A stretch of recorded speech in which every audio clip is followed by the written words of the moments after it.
الحمد للہ رب العالمین والعاقبۃ للمتقین والصلاة والسلام علی سید الانبیاء والمرسلین وعلی آلہ واصحابہ اجمعین، اما بعد فاعوذ باللہ من الشیطان الرجیم، بسم اللہ الرحمن الرحیم۔ یا ایہا النبی انا ارسلناک شاہدا، صدق اللہ العظیم۔ ان اللہ وملائکتہ یصلون علی النبی یا ایہا الذین آمنوا صلوا علیہ وسلموا تسلیما۔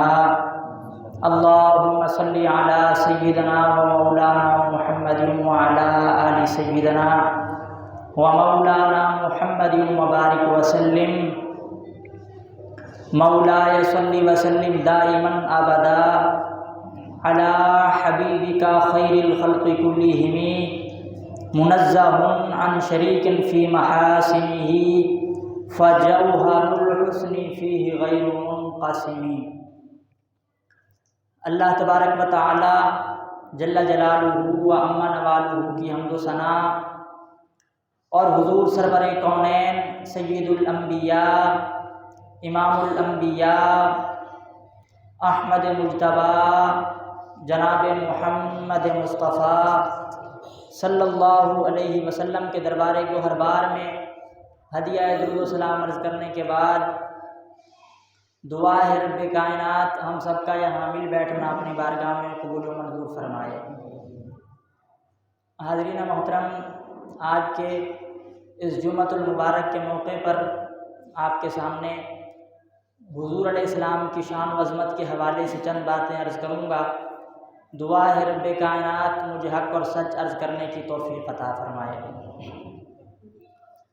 حاضرین محترم، اللہ رب العزت نے تمام انبیاء کرام میں اگر سب سے زیادہ شان و عظمت عطا فرمائی ہے تو وہ حضور علیہ السلام کو عطا فرمائی ہے۔ اللہ رب العزت نے تمام انبیاء میں سب سے بلند مرتبہ حضور علیہ السلام کو عطا فرمایا، اور جب شب معراج حضور علیہ السلام مسجد اقصیٰ میں تشریف لے گئے اور تمام انبیاء کرام نے حضور سے ملاقات کی اور حضور علیہ السلام کی زیارت سے مشرف ہوئے، اب رب کائنات کی طرف سے حکم آیا کہ اب نماز ادا کرنی ہے۔ تو اب تمام ہی انبیاء ہیں اور ہر ایک نبی بلند شان کا مالک ہے، ان میں حضرت داؤد علیہ السلام جیسے خوش الہان بھی موجود ہیں، حضرت یوسف علیہ السلام جیسے حسین بھی موجود ہیں، حضرت سلیمان علیہ السلام جیسی بادشاہت رکھنے والی شخصیت بھی موجود ہیں۔ لیکن جب امامت کی بات آئی تو اللہ رب العزت نے مصلی امامت پر کھڑے ہونے کا شرف عطا فرمایا تو حضور علیہ السلام کو عطا فرمایا۔ تمام انبیاء حضور کی اقتداء میں تھے، حضور تمام انبیاء کی امامت فرما رہے تھے، اسی لیے حضور علیہ السلام کو امام الانبیاء کہا جاتا ہے کہ حضور علیہ السلام انبیاء کے بھی امام ہیں۔ تمام انبیاء میں سب سے زیادہ شرف اللہ نے حضور کو عطا فرمایا۔ میں حضرت بایزید بوستامی رضی اللہ تعالیٰ عنہ آپ کا ایک قول آپ کے سامنے عرض کرنا چاہوں گا کہ اللہ نے مرتبہ فضیلت کیسے کیسے عطا فرمایا اور حضور علیہ السلام کا مقام و مرتبہ کیا ہے۔ حضرت بایزید بوستامی فرماتے ہیں کہ نہایت مقام عامہ مومنہ بدایت مقام اولیاء است۔ آپ فرماتے ہیں جہاں عام مومن کے مقام کی انتہا ہوتی ہے وہاں سے اللہ کے ولی کے مقام کا آغاز ہوتا ہے۔ جہاں عام بندہ مومن کے مقام کی انتہا ہوتی ہے وہاں سے اللہ کے ولی کے مقام کا آغاز ہوتا ہے۔ اور پھر آپ فرماتے ہیں نہایت مقام اولیاء بدایت مقام شہیدہ است، اور جہاں پر اولیاء کے مقام کی انتہا ہوتی ہے وہاں سے شہیدوں کے مقام کا آغاز ہوتا ہے۔ اور پھر فرماتے ہیں اور نہایت مقام شہیدہ بدایت مقام صدیقہ است، اور جہاں پر شہیدوں کے مقام کی انتہا ہوتی ہے وہاں سے صدیقین کے مقام کا آغاز ہوتا ہے۔ اب آپ ذرا یہ مراتب فضیلت دیکھیں کہ عام مومن کے مقام کی انتہا ہو تو ولی کے مقام کا آغاز ہوتا ہے، اور جہاں ولی کے مقام کی انتہا ہو وہاں سے شہید کا مقام شروع ہوتا ہے، اور جہاں شہید کے مقام کی انتہا ہو وہاں صدیق کے مقام کا آغاز ہوتا ہے۔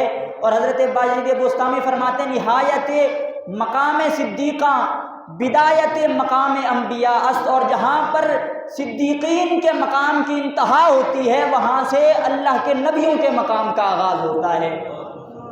اب عام مراتب اگر طے کرتے جائیں تو اللہ نے اپنے ولیوں کو جو مرتبے عطا فرمائے ہیں وہاں عام بندے کا پہنچنا تو دور کی بات ہے، اللہ کے انبیاء کے مراتب کے قریب تو شہداء اور صدیقین بھی نہیں پہنچ سکتے۔ جہاں صدیقین کے مقام کی انتہا ہوتی ہے وہاں سے انبیاء کے مقام کا آغاز ہوتا ہے۔ اور پھر بایزید بستامی فرماتے ہیں نہایت مقام انبیاء بدایت مقام رسل است، اور جہاں پر اللہ کے انبیاء کے مقام کی انتہا ہوتی ہے وہاں سے رسولوں کے مقام کا آغاز ہوتا ہے۔ جہاں انبیاء کا مقام ختم ہوتا ہے وہاں سے رسولوں کے مقام کا آغاز ہوتا ہے۔ اور آپ فرماتے ہیں نہایت مقام رسل بدایت مقام اولو العزم است، جہاں پر رسولوں کے مقام کی انتہا ہوتی ہے وہاں سے اولو العزم رسولوں کے مقام کا آغاز ہوتا ہے۔ جو اللہ کے اولو العزم رسول ہیں ان کے مقام کا آغاز ہوتا ہے۔ اب اگر آپ نے غور فرمایا ہو جہاں عام بندہ مومن کے مقام کی انتہا ہوتی ہے وہاں سے ولی کے مقام کا آغاز ہوتا ہے، جہاں ولی کے مقام کی انتہا ہوتی ہے وہاں سے شہید کے مقام کا آغاز ہوتا ہے، جہاں شہید کے مقام کی انتہا ہوتی ہے وہاں سے صدیق کے مقام کا آغاز ہوتا ہے، جہاں صدیق کے مقام کی انتہا ہوتی ہے وہاں نبی کے مقام کا آغاز ہوتا ہے، جہاں نبی کے مقام کی انتہا ہو وہاں رسول کے مقام کا آغاز ہوتا ہے، جہاں تمام انبیاء اور رسول کے مراتب ختم ہوتے ہیں وہاں اولو العزم کے مقام کی ابتدا ہوتی ہے۔ اور فرمایا نہایت مقام اولو العزم بدایت مقام مصطفیٰ است، جہاں اولو العزم انبیاء اور رسل کے مقام کی انتہا ہوتی ہے وہاں سے مقام محمد کا آغاز ہوتا ہے۔ جہاں سارے مراتب ختم ہو جاتے ہیں وہاں سے مقام مصطفیٰ کا آغاز ہوتا ہے۔ اور بایزید بستامی فرماتے ہیں وَنِہَایَتِ مقام مصطفیٰ را پیدا نیست، اللہ نے حضور کے مقام کی انتہا کو پیدا ہی نہیں فرمایا۔ سارے مراتب ختم ہو سکتے ہیں حضور کا مقام ختم نہیں ہو سکتا، بلکہ میں یوں کہنا چاہوں گا جہاں پر ہماری عقل و شعور اور ادراک کی انتہا ہوتی ہے وہاں سے مقام مصطفیٰ کا آغاز ہوتا ہے۔ جہاں حضور علیہ السلام کے مقام کی ابتدا ہوتی ہے ہم وہاں تک نہیں پہنچ سکتے تو حضور کے مقام کی انتہا کو کون سمجھ سکتا ہے۔ میں یہاں آپ کے سامنے شیخ ابو الحسن خرقانی کا ایک قول عرض کرنا چاہوں گا۔ شیخ ابو الحسن خرقانی آپ وہ شخصیت ہیں جب سومناتھ کا مندر فتح نہیں ہو رہا تھا، غالباً 17 حملے ہو چکے تھے، محمود غزنوی بار بار حملے کرتا رہا لیکن سومناتھ کا مندر فتح نہ ہوا تو دعا کروانے کے لیے ابو الحسن خرقانی کے پاس گیا تھا۔ ابو الحسن خرقانی وہ شخصیت ہیں۔ شیخ ابو الحسن خرقانی فرماتے ہیں سہ چیز را غایت نہ دانستم، آپ فرماتے ہیں کہ میں نے غور و فکر کیا ہے، تمام چیزوں کو سمجھنے کی کوشش کی ہے، لیکن 3 چیزیں ایسی ہیں جن کی انتہا کو میں آج تک نہیں سمجھ سکا۔ کیا فرماتے ہیں؟ آپ فرماتے ہیں 3 چیزیں ایسی ہیں جن کی انتہا میں نہیں سمجھ پایا۔ تو پوچھا گیا ابو الحسن خرقانی سے حضور آپ اتنے بڑے مرتبے والے ہیں، وہ کون سی اشیاء ہیں، وہ کون سی چیزیں ہیں آپ جن کی انتہا نہیں سمجھ پائے؟ آپ فرماتے ہیں غایت قید نفس نہ دانستم، فرماتے ہیں میں نفس کے مکر کی انتہا آج تک نہیں سمجھ پایا۔ یہ نفس اتنا مکر کرتا ہے اس کی انتہا میں نہیں سمجھ پایا۔ اور پھر نمبر 2 پر فرماتے ہیں غایت معرفت نہ دانستم، میں آج تک معرفت کی انتہا نہیں سمجھ پایا۔ یہ معرفت ایسا سمندر ہے بندہ جتنا غوطہ زن ہوتا جائے اس کی انتہا پھر بھی سامنے نہیں آتی۔ فرماتے ہیں غایت معرفت نہ دانستم، میں آج تک معرفت کی انتہا نہیں سمجھ پایا۔ نمبر 1 فرماتے ہیں میں نفس کے مکر کی انتہا نہیں جان پایا۔ نمبر 2 فرماتے ہیں آج تک میں معرفت کی انتہا نہیں سمجھ پایا۔ اور پھر فرماتے ہیں غایت درجات مصطفیٰ نہ دانستم، آج تک میں مقام مصطفیٰ کی انتہا کو نہیں سمجھ پایا۔ اللہ نے جو اپنے محبوب کو مقام عطا فرمایا ہے آج تک میں محبوب کے مقام کی انتہا نہیں سمجھ پایا کہ اللہ نے محبوب کو کتنا مقام عطا فرمایا۔ نبراس کے اندر شیخ عبدالعزیز پیر ہاڑوی صاحب رحمۃ اللہ علیہ، آپ نے لکھا ہے شیخ ابو الحسن رفاعی رحمۃ اللہ علیہ کا واقعہ۔ ابو الحسن رفاعی فرماتے ہیں کہ میں نے چاہا کہ میں روحانی طور پر پرواز کرتا ہوا اس عرش تک جاؤں جس عرش پر معراج کی رات محبوب نے اپنے قدموں کو رکھا تھا۔ ذرا بولیے سبحان اللہ۔ آپ فرماتے میں نے چاہا کہ میں آج روحانی طور پر پرواز کرتے ہوئے اس عرش تک جاؤں کہ جس عرش پر محبوب مکرم نے اپنے قدموں کو رکھا تھا معراج کی رات۔ آپ فرماتے ہیں میں پرواز کرنا شروع کرتا ہوں، پرواز کرتا گیا۔ عبدالعزیز پرہاڑوی صاحب نے غالباً 7000 عرش لکھے ہیں، فرماتے ہیں کہ 7000 عرش عبور کر گیا لیکن ابھی تک اس عرش تک نہیں پہنچا جہاں محبوب نے اپنے قدموں کو رکھا۔ فرماتے ہیں میں عرش پر عرش عبور کرتا گیا، طے کرتا گیا۔ فرماتے ہیں حتی صعدت فی الفوقانیات، آپ فرماتے ہیں میں فوقانیات میں چلا گیا لیکن مجھے عرش نہ ملا تو آواز آئی ابو الحسن رفاعی کدھر آ رہے ہو؟ عرض کی مالک آج اس عرش کی تلاش میں نکلا ہوں، معراج کی رات جس عرش پر تیرے محبوب کا قدم آیا تھا۔ تو فرماتے ہیں آواز آئی ارجع لا وصول لک، اے ابو الحسن رفاعی لوٹ جا، اگر ہزاروں سال بھی پرواز کرتا رہے جہاں محبوب کا قدم آیا ہے تیرا پہنچنا تو دور کی بات ہے، تیری سوچ بھی وہاں تک نہیں پہنچ سکتی۔ جہاں محبوب کا قدم آیا ہے وہاں پہنچنا تو دور کی بات ہے، وہاں تک تو بندے کی سوچ نہیں پہنچ سکتی۔ اللہ نے حضور علیہ السلام کو ایسا مقام عطا فرمایا ہے کہ جہاں سارے مراتب ختم ہوتے ہیں وہاں سے محبوب کے مقام اور مرتبے کا آغاز ہوتا ہے۔ اللہ رب العزت نے بے مثال شان اپنے محبوب کو عطا فرمائی ہیں اور قرآن کریم میں ارشاد فرمایا یا ایھا النبی انا ارسلناک شاہدا، کہ اے محبوب ہم نے آپ کو شاہد بنا کر بھیجا ہے۔ اب یہ باتیں بڑی غور سے سننے والی ہیں کہ حضور علیہ السلام کو اللہ فرماتا ہے ہم نے آپ کو شاہد بنا کر بھیجا۔ شاہد کسے کہا جاتا ہے؟ شاہد کہا جاتا ہے گواہ کو، شاہد کہا جاتا ہے گواہ کو۔ تو یہاں مفسرین کرام فرماتے ہیں، اللہ تعالیٰ فرماتا ہے محبوب ہم نے آپ کو گواہ بنا کر بھیجا ہے۔ رب نے جتنی دلیلیں دی ہیں رب کی ہر دلیل کے گواہ محبوب مکرم ہیں۔ اللہ نے اپنی ہر دلیل کا گواہ حضور کو بنا کر بھیجا ہے۔ گویا رب کائنات فرماتا ہے محبوب اگر میں رحیم ہوں تو آپ میری رحمت کے گواہ ہیں، اگر میں کریم ہوں تو آپ میرے کرم کے گواہ ہیں، اگر میں خبیر ہوں تو آپ میری خبر کے گواہ ہیں۔ گویا رب فرما رہا ہے اگر کوئی میرا علم دیکھنا چاہتا ہے تو میرے محبوب کا علم دیکھ لے۔ جب محبوب کا علم سمجھ میں نہیں آ سکتا تو محبوب کو بنانے والے خالق کا علم کس کی سمجھ میں آ سکتا ہے؟ اگر کوئی میرے اختیار دیکھنا چاہتا ہے میرے محبوب کے اختیار دیکھے۔ بلکہ مفسرین کرام فرماتے ہیں گویا رب نے فرما دیا یا ایھا النبی انا ارسلناک شاہدا، محبوب ہم نے آپ کو اپنی ذات و صفات پر گواہ بنا کر بھیجا ہے۔ جو رب کا جمال دیکھنا چاہتا ہے محبوب وہ تیرے جمال کی زیارت کر لے، جو رب کا جمال دیکھنا چاہتا ہے وہ تیرا جمال دیکھ لے۔ اس لیے حضور فرمایا کرتے تھے من رآنی فقد رأى الحق، جس نے مجھے دیکھ لیا سمجھو اس نے حق کو دیکھ لیا ہے۔ من رآنی فقد رأى الحق، جس نے مجھے دیکھا اس نے حق کو دیکھ لیا ہے، کیونکہ جس نے حضور علیہ السلام کو دیکھا پھر اس نے خدا دیکھنے کا مطالبہ نہیں کیا۔ پہلے جتنے انبیاء کرام آتے رہے لوگ کہا کرتے تھے لن نؤمن لک حتی نری اللہ جہرا، ہم آپ پر ایمان نہیں لائیں گے جب تک رب کو نہیں دیکھ لیتے، جب تک ظاہری آنکھوں سے رب نہیں دیکھیں گے ہم آپ پر ایمان نہیں لائیں گے۔ لیکن جب حضور علیہ السلام کی تشریف آوری ہوتی ہے تو حضرت عبداللہ ابن رواحہ فرماتے ہیں اگر اللہ حضور علیہ السلام کو کوئی معجزہ عطا نہ فرماتا، محبوب معجزے لے کر نہ آتے، اللہ نے حضور کو چہرہ ایسا عطا فرمایا تھا لوگ محبوب کا چہرہ دیکھتے جاتے اور کلمہ پڑھتے جاتے۔ اللہ نے چہرہ حضور کو ایسا عطا فرمایا تھا کہ لوگ حضور کا چہرہ دیکھ کر کلمہ پڑھنا شروع کر دیتے۔ اللہ تعالیٰ فرماتا ہے محبوب ہم نے آپ کو گواہ بنا کر بھیجا۔ یہی وجہ ہے کہ اللہ نے محبوب کا پیکر ایسا بنایا تھا کہ حضور علیہ السلام کا پیکر ہی ہر عیب سے پاک تھا۔ اللہ نے محبوب کے پیکر کو ایسا محبوب اور پیارا بنایا۔ جب حضور علیہ السلام نے اعلان نبوت فرمایا تو اعلان نبوت کے طور پر پہلی دلیل حضور علیہ السلام نے کوئی معجزہ پیش نہیں کیا۔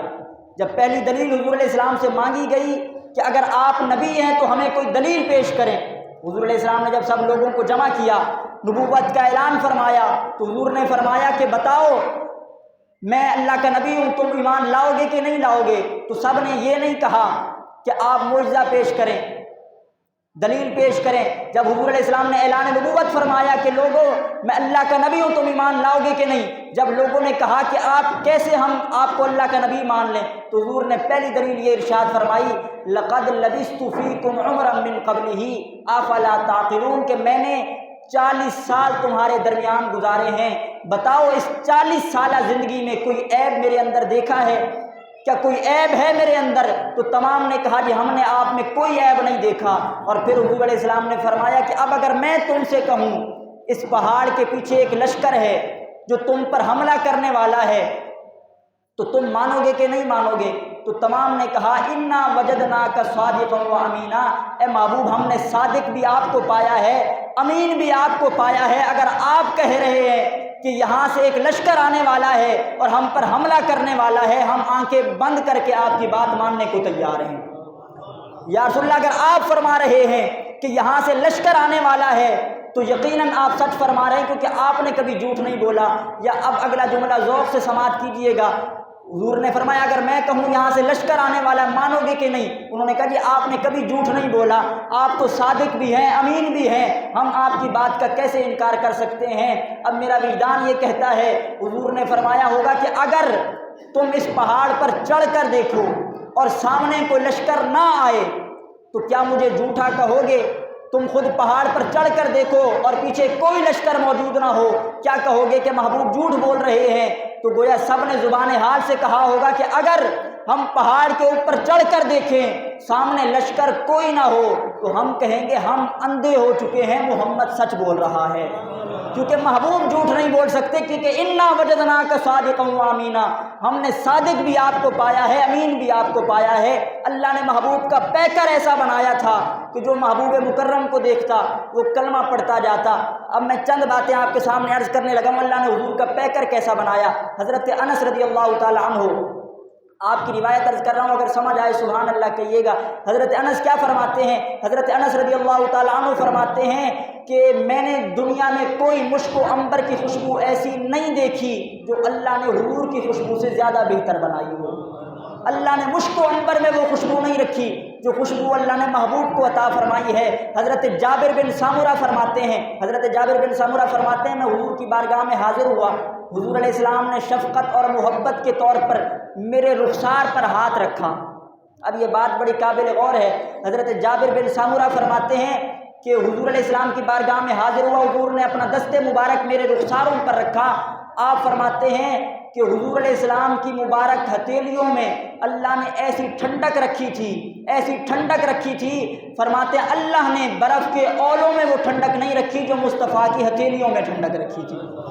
کیسی ٹھنڈی ہتھیلیاں تھیں، فرماتے ہیں برف کے اولوں میں اللہ نے وہ ٹھنڈک نہیں رکھی جو مصطفیٰ کی ہتھیلیوں میں ٹھنڈک رکھی۔ اور اگلا جملہ حضرت جابر بن سامورہ فرماتے ہیں ہتھیلی ٹھنڈی بھی تھی، اور فرماتے ہیں جب حضور نے میرے رخساروں پر ہتھیلی مبارک رکھی ایسا لگ رہا تھا جیسے ابھی حضور نے عطر کی شیشی سے نکالی ہو، ایسے مہک رہی تھی جیسے ابھی محبوب مکرم نے عطر کی شیشی سے نکال کر میرے گال پر رکھی ہو۔ ایسا حضور علیہ السلام کو اللہ نے مبارک جسم عطا فرمایا تھا جو ہر وقت مہک رہا ہوتا تھا۔ دلائل النبوہ کے اندر موجود ہے کہ حضور علیہ السلام سے اگر کوئی بندہ ہاتھ ملانے آ جایا کرتا تھا اور حضور علیہ السلام اس کے ساتھ مصافحہ فرما لیا کرتے تھے تو علماء فرماتے ہیں کہ دن ختم ہو جایا کرتا تھا لیکن اس کے ہاتھوں سے خوشبو ختم نہیں ہوا کرتی تھی۔ اللہ نے ایسی حضور کو خوشبو عطا فرمائی، اگر کوئی ہاتھ ملا لیتا دن ختم ہو جاتا لیکن اس کے ہاتھوں سے خوشبو ختم نہیں ہوتی۔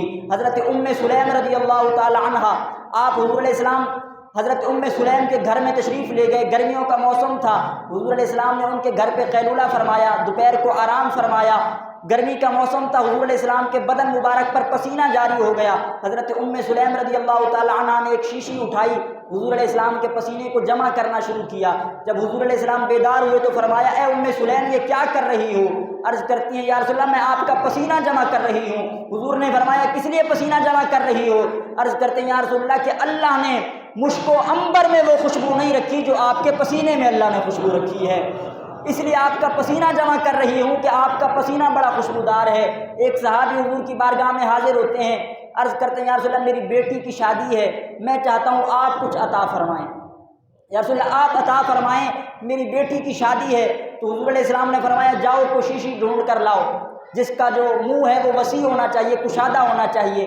اب وہ صحابی جاتے ہیں، ایک شیشی حضور علیہ السلام کی بارگاہ میں پیش کرتے ہیں، حضور علیہ السلام اپنے بدن مبارک کا پسینہ اس شیشی میں ڈالتے ہیں اور کہتے ہیں جاؤ یہ ہماری طرف سے تحفہ ہے۔ حضور علیہ السلام اپنے بدن مبارک کا پسینہ اتار کر دیتے ہیں، اور جب وہ صحابی اپنی بیٹی کو جہیز کے طور پر تحفے میں وہ پیش کرتے ہیں، اور جب بیٹی گھر چلی جاتی ہے تو جس گھر میں ان کی بیٹی رہا کرتی تھی، مدینے والے کہتے جب ہم اس گھر کے قریب سے گزرا کرتے تھے تو ہر وقت خوشبوئیں آیا کرتی تھی، ہر وقت مہک آیا کرتی تھی، حتیٰ کہ مدینے والوں نے اس گھر کا نام رکھ دیا یہ خوشبوؤں والا گھر ہے، اس گھر کو خوشبو والا گھر کہا جاتا تھا۔ اسی طرح صحابہ فرماتے ہیں کہ جب ہم مجلس میں بیٹھے ہوا کرتے تھے، حضور کا انتظار ہوتا تھا کہ کب حضور تشریف لائیں گے۔ فرماتے ہیں حضور علیہ السلام جب گھر سے روانہ ہوا کرتے، حضور بعد میں مجلس میں آیا کرتے تھے، حضور کی خوشبو پہلے آ جایا کرتی تھی۔ اللہ نے ایسی حضور کو خوشبو عطا فرمائی تھی، فرماتے ہیں بھی حضور بعد میں جلوہ گر ہوتے، حضور کی مہک پہلے آ جایا کرتی۔ اور صحابہ فرماتے ہیں اگر حضور علیہ السلام تشریف لے جایا کرتے تو ہمیں کسی سے پوچھنا نہیں پڑتا تھا کہ حضور کس طرف گئے ہیں۔ فرماتے ہم حضور علیہ السلام کے مبارک قدموں کے نشانات پر چلنا شروع کرتے تھے، حضور کی خوشبو بتا دیتی تھی کہ حضور کس طرف تشریف لے گئے ہیں۔ اللہ نے ایسی خوشبو عطا فرمائی تھی۔ اعلیٰ حضرت عظیم البرکت فرماتے ہیں کہ عنبر زمیں عبیر ہوا مشک تر غبار۔ اعلیٰ حضرت عظیم البرکت فرماتے ہیں عنبر زمیں عبیر ہوا مشک تر غبار، ادنا سی یہ شناخت تیری راہ گزر کی ہے، کہ حضور جس رستے سے گزر جائیں اس رستے کی علامت یہ ہے کہ وہ رستہ مہک رہا ہوتا ہے۔ اور اعلیٰ حضرت عظیم البرکت نے حضور علیہ السلام کی محبت میں جو جملے کہے ہیں، یقیناً ایسی محبت کا اظہار شاید کسی نے کیا ہو۔ اعلیٰ حضرت عظیم البرکت فرماتے ہیں جب میں نے حج کا ارادہ کیا، یہ بات بڑی قابل ذوق بھی ہے، قابل غور بھی ہے۔ اعلیٰ حضرت فرماتے ہیں جب حج کا ارادہ کیا اور لوگ آتے پوچھنے کے لیے احمد رضا کہاں جا رہے ہو، تو آپ فرما سکتے تھے حج پر جا رہا ہوں، فرما سکتے تھے میں کعبہ بیت اللہ جا رہا ہوں زیارت کے لیے، لیکن اعلیٰ حضرت فرماتے ہیں جب میں نے حج کا ارادہ کیا، لوگ پوچھنے آیا کرتے احمد رضا کہاں جا رہے ہو، تو فرماتے ہیں کہ کعبے کا نام تک نہ لیا، طیبہ ہی کہا۔ ذرا بولیے سبحان اللہ۔ اعلیٰ حضرت فرماتے ہیں کہ جب لوگ پوچھنے آیا کرتے احمد رضا کہاں جا رہے ہو، حج کا ارادہ ہے، آپ فرماتے کعبے کا نام تک نہ لیا، طیبہ ہی کہا۔ جب کوئی پوچھتا کہاں جا رہے ہو، ہم کہتے مدینے جا رہے ہیں۔ کہاں جا رہے ہو؟ مدینے جا رہے ہیں۔ لوگوں نے کہا کہ احمد رضا حج بیت اللہ میں ہوتا ہے، احمد رضا حج کے اراکین، حج کے ارکان تو مکہ میں ادا ہوتے ہیں، لیکن آپ فرماتے کعبے کا نام تک نہ لیا، طیبہ ہی کہا۔ پوچھا اگر کسی نے کہ نزہت کدھر کی ہے، کوئی پوچھتا سفر کہاں کا ہے، ہم بتاتے ہم حضور کے روضے پر جا رہے ہیں، تو کسی نے کہا حج تو روضے میں نہیں ہوتا، حج تو بیت اللہ میں ہوتا ہے، آپ مدینے کی بات کرتے ہیں۔ تو اعلیٰ حضرت فرمایا کرتے ان کے طفیل حج بھی خدا نے کرا دیے۔ اگر حج قبول ہوں گے تو محبوب کا صدقہ قبول ہوں گے، اگر حج کی قبولیت ہونی ہے تو محبوب کے قدموں سے ہونی ہے۔ اعلیٰ حضرت فرمایا کرتے ان کے طفیل حج بھی خدا نے کرا دیے، اصل مراد حاضری اس پاک در کی ہے، اصل مراد حاضری اس پاک در کی ہے، کہ اصل میں تو ہم نے محبوب کے روضے پر جانا ہے، اصل حاضری تو وہاں کی ہے۔ اور اگلا جملہ اعلیٰ حضرت کا سنیے گا، فرماتے ہیں کعبے کا نام تک نہ لیا، طیبہ ہی کہا۔ پوچھا اگر کسی نے کہ نزہت کدھر کی ہے، ان کے طفیل حج بھی خدا نے کرا دیے، اصل مراد حاضری اس پاک در کی ہے، کیونکہ ہوتے کہاں خلیل و بنا کعبہ و منا، ہوتے کہاں خلیل و بنا کعبہ و منا، لولاک والے صاحبی سب تیرے در کی ہے۔ اگر بیت اللہ وجود میں آیا ہے تو یہ تو آپ کا صدقہ ہے، اگر منا اور مزدلفہ وجود میں آئے ہیں یہ سارا آپ کا صدقہ ہے۔ اس لیے اعلیٰ حضرت فرماتے ہیں کہ جب ہم حج کے لیے نکلا کرتے اور کوئی پوچھتا کہاں جا رہے ہیں تو ہم فقط محبوب کے مدینے کا نام لیا کرتے۔ اعلیٰ حضرت عظیم البرکت نے اس قدر حضور علیہ السلام سے محبت کا اظہار کیا، اور جب محبوب کی گزرگاہ کی بات آئی تو پھر بھی یہی فرمایا عنبر زمیں عبیر ہوا مشک تر غبار، ادنا سی یہ شناخت تیری راہ گزر کی ہے۔ اسی طرح ایک حدیث میں آتا ہے ایک صحابی حضور علیہ السلام کی بارگاہ میں حاضر ہوئے، عرض کرتے ہیں یا رسول اللہ میرے بدن پر پھوڑے نکل آئے ہیں، یا رسول اللہ کوئی علاج فرمائیں۔ تو حضور علیہ السلام نے یہ نہیں فرمایا کہ اگر کوئی نماز کا مسئلہ پوچھنا ہے تو ہمارے پاس آؤ، اگر روزے کا مسئلہ ہے تو ہمارے پاس آؤ، قرآن کی آیت پوچھنی ہے تو ہمارے پاس آؤ، اگر پھوڑے نکل آئے ہیں تو ہم تو کوئی ڈاکٹر بن کر نہیں آئے، ہم طبیب بن کر تو نہیں آئے، جاؤ کسی اور کے پاس۔ لیکن جب بھی کوئی بیمار آتا حضور علیہ السلام کی بارگاہ میں اور عرض کرتا ہے رسول اللہ بیماری ہے علاج فرمائیں، تو حضور نے اس کے سارے مسئلے خود حل فرمائے۔ حاضر ہوتے ہیں یا رسول اللہ بدن پر پھوڑے نکل آئے ہیں علاج فرمائیں، حضور علیہ السلام نے اپنا لعاب دہن اپنی مبارک انگلی پر لگایا اور پھر اس صحابی کے بدن پر جو پھوڑے تھے ان پھوڑوں پر لگایا۔ اللہ نے حضور علیہ السلام کے لعاب دہن کی برکت سے اس کے بدن کے سارے پھوڑے ختم فرما دیے۔ اب وہ صحابی فرماتے ہیں علاج تو ہو گیا لیکن میں غریب تھا، سارا دن دھوپ میں کام کرتا رہتا، بدن پسینہ پسینہ رہتا۔ فرماتے ہیں جب میں کام سے فارغ ہو کر گزر رہا ہوتا اور لوگوں کی کسی مجلس سے گزرتا تو لوگ بلاتے اور کہا کرتے کہ ہم یہاں پر بیٹھے ہیں، صاف کپڑے پہن رکھے ہیں، اچھی خوشبوئیں لگا رکھی ہیں اور تو سارا دن کام کرتا رہتا ہے، بدن پسینہ پسینہ ہے، لیکن ہم سے وہ خوشبو نہیں آتی جو تجھ سے خوشبو آیا کرتی ہے۔ تو ایسی کون سی خوشبو استعمال کرتا ہے کہ پسینے کے باوجود خوشبو آیا کرتی ہے؟ تو صحابی فرماتے ہیں میں نے مدینے کی کوئی خوشبو استعمال نہیں کی، میں نے دنیا کی کوئی خوشبو استعمال نہیں کی۔ فرماتے ہیں ایک بار حضور نے اپنا لعاب دہن میرے بدن پر لگایا تھا تاکہ پھوڑے ختم ہو جائیں۔ فرماتے ہیں پھوڑے تو ختم ہو گئے مگر لعاب دہن کی خوشبو آج بھی آ رہی ہے۔ حضور نے جو لعاب دہن لگایا تھا آج بھی اس سے بدن مہک رہا ہے۔ اللہ نے حضور کے لعاب دہن میں ایسی برکتیں عطا فرمائی۔ حضور کھانا تناول فرما رہے تھے، کہتے ہیں کہ مدینے کی ایک بے حیا عورت تھی، وہ حضور علیہ السلام کے قریب سے گزری تو کہنے لگی کہ اے اللہ کے رسول کیا ہمیں کھانا نہیں کھلاؤ گے؟ اے اللہ کے رسول کیا کھانا نہیں کھلاؤ گے؟ مدینے کے اندر بے حیائی میں وہ عورت مشہور تھی، سب جانتے تھے یہ یہاں کی بے حیا عورت ہے۔ حضور علیہ السلام کھانا تناول فرما رہے تھے، آ کر کہتی ہمیں کھانا نہیں کھلائیں گے؟ تو حضور نے صحابہ سے فرمایا یہ کھانا اٹھا کر دے دو۔ جب کھانا دیا گیا اس نے کہا یہ کھانا میں نے نہیں کھانا، آپ کے منہ مبارک میں جو لقمہ موجود ہے مجھے وہ عطا فرمائیں، آپ کے جو منہ مبارک میں لقمہ موجود ہے وہ لقمہ عطا فرمائیں۔ حضور علیہ السلام نے اپنے منہ مبارک کا لقمہ اس عورت کو عطا فرمایا۔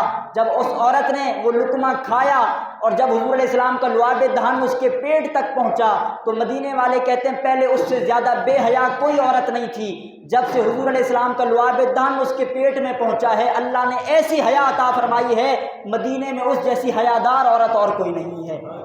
اللہ رب العزت نے ایسا اسے حیا عطا فرمایا حضور علیہ السلام کے لعاب دہن کا صدقہ۔ اللہ نے حضور علیہ السلام کو بڑی برکتوں سے نوازا ہے۔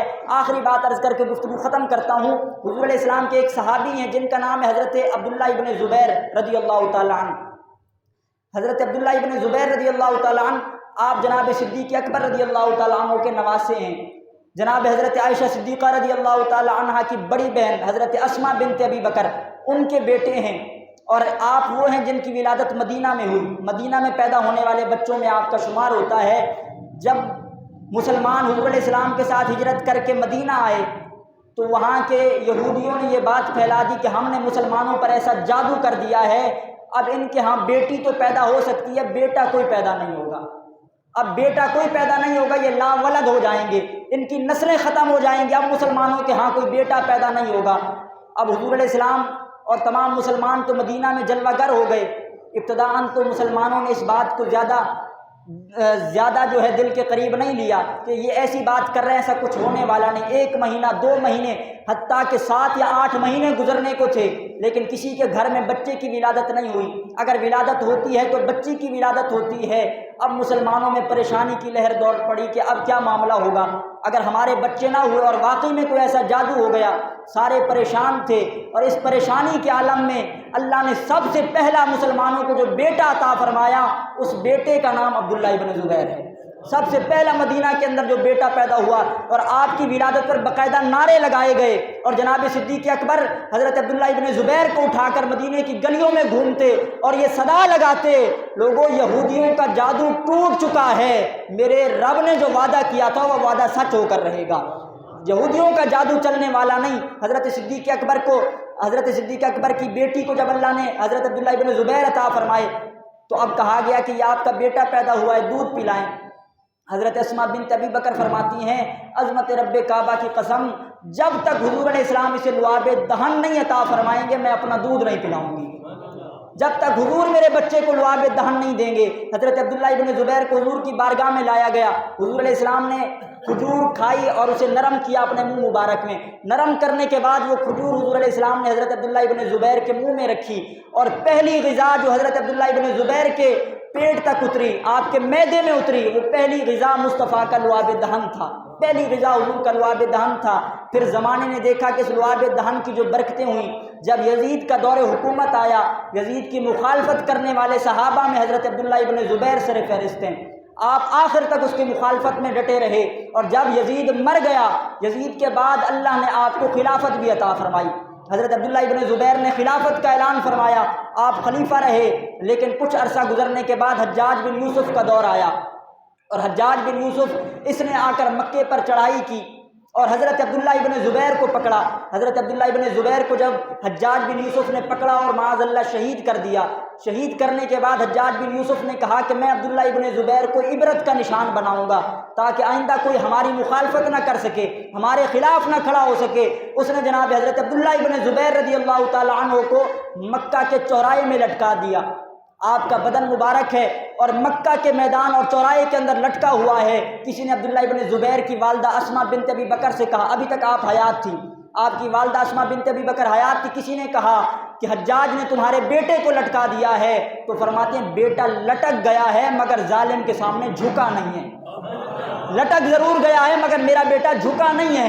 حضرت عبداللہ ابن زبیر رضی اللہ تعالیٰ عنہ کو لٹکا دیا گیا اور کہا گیا کہ اے حجاج یہ کس لیے لٹکایا ہے، آخر ایمان والے ہیں، یہ ظلم کس لیے کر رہا ہے؟ اس نے کہا لٹکایا اس لیے ہے کہ مرنے کے بعد جیسے جیسے وقت بڑھتا جاتا ہے بدن میں تغیر و تبدل پیدا ہوتا ہے، شکلیں بدلنے لگ جاتی ہیں، کہا اس لیے لٹکایا ہے کہ ان کی شکل بدلے گی، چہرے کا نور ختم ہوگا، لوگوں کے اندر عبرت پیدا ہوگی اور کوئی ہمارے خلاف کھڑا نہیں ہوگا۔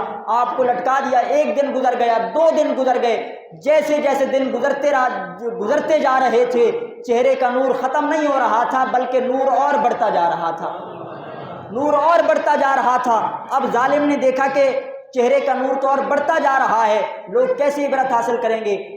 آپ تاریخ پڑھ کر دیکھیں، حضرت عبداللہ ابن زبیر کی شہادت کا واقعہ پڑھ کر دیکھیں، لٹکایا گیا 2 سے 3 دن تک، لیکن جب چہرے کے اثرات تبدیل نہ ہوئے، نور بڑھتا گیا تو عبداللہ ابن زبیر کے پیٹ کو کاٹ دیا گیا، پیٹ سے جو بھی معاملات تھے ان کو نکالا گیا اور پوچھا گیا اے حجاج بن یوسف یہ ظلم کس لیے ہے؟ کہا چہرے کا رنگ تو نہیں بدلا، اب ان کے پیٹ کو کاٹا ہے تاکہ جیسے جیسے وقت گزرتا جائے گا تعفن پیدا ہوگا، بدبو پیدا ہوگی اور لوگ گھن کھائیں گے اور عبرت حاصل کریں گے۔ لیکن جب حضرت عبداللہ ابن زبیر کا پیٹ کاٹا گیا، 3 دن گزرنے کے بعد پیٹ کاٹا جاتا ہے، لیکن زمانے نے دیکھا جیسے جیسے وقت گزر رہا تھا پیٹ کٹا ہوا ہے، تعفن پیدا نہیں ہوا، بدبو پیدا نہیں ہوئی، بلکہ جو بھی قریب سے گزرا کرتا تھا اسے مشک و عنبر جیسی خوشبو آیا کرتی تھی، جو بھی قریب سے گزر رہا تھا خوشبوئیں آیا کرتی۔ تو حجاج بن یوسف نے لوگوں کو بلایا، کہا یہ وجہ کیا ہے، یہ کیا چکر ہے، ہم نے پیٹ کاٹ دیا ہے مگر اب بھی خوشبو آ رہی ہے۔ تو آپ کی والدہ کے پاس گئے، پوچھا کہ اے اسماء بنت ابی بکر وجہ کیا ہے، تیرے بیٹے کا پیٹ کاٹ دیا گیا ہے مگر تعفن نہیں اٹھ رہا؟ تو کہا تم بے وقوف ہو، تعفن اٹھنے والا نہیں، پہلی غذا ان کے پیٹ میں محبوب کا لعاب گیا تھا، اور جہاں مصطفیٰ کا لعاب دہن لگ جائے وہاں تعفن نہیں اٹھا کرتا، وہاں سے خوشبوؤں کے حلے اٹھا کرتے ہیں۔ یہ حضور علیہ السلام کے لعاب دہن کی برکتیں ہیں۔ اللہ تعالیٰ نے محبوب کا پیکر ایسا بنایا تھا جو حضور علیہ السلام کے مبارک چہرے کو دیکھتا، حضور علیہ السلام کے کردار کو دیکھتا، وہ ایمان قبول کر لیتا، وہ اللہ تعالیٰ کی توحید کا قائل ہو جاتا، کیونکہ رب نے فرمایا انا ارسلناک شاہدا، محبوب ہم نے آپ کو گواہ بنا کر بھیجا ہے۔ دعا ہے رب کائنات کی بارگاہ میں جو کچھ میں نے عرض کیا مالک اسے اپنی بارگاہ میں قبول و منظور فرمائے۔ وآخر دعوایا ان الحمد للہ۔